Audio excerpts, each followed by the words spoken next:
ጉረኛው ጥንቸልና ትዕግስተኛው ኤሊ።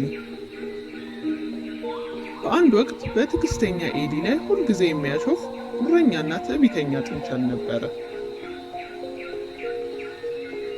ጥንቸሉ በምን ያህል ፍጥነት መሮጥ እንደሚችልና በጫካ ውስጥ በጣም ፈጣኑ እንስሳ እንዴት እንደሆነ ሁልጊዜ እያወራ ይጎርራል።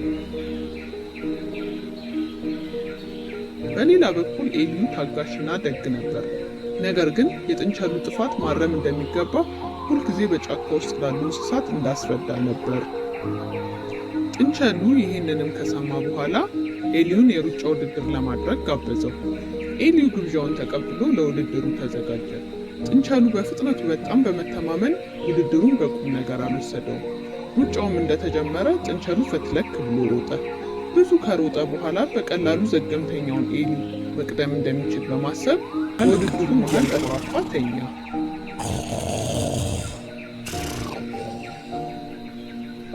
ይህ በእንዲህ እንዳለ ኤሊው ውድድሩን ለመጨረስ ቆርጦ የተንቀረፈፈ ይራመድ ነበረ።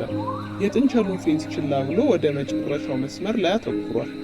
በኩራቱ የተኛውንም ጥንቸል ጋር ሲደርስ ሩጫውን ማሸነፍ እንደሚችል ተማመነ።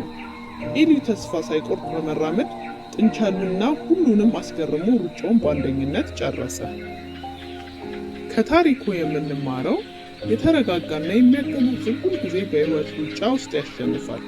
ግባችን ላይ ለመድረስ ጽናትና ቁርጠኝነት ከሌለን በምንም ያህል ፍጥነት ብንሄድ ምንም ለውጥ አናመጣም።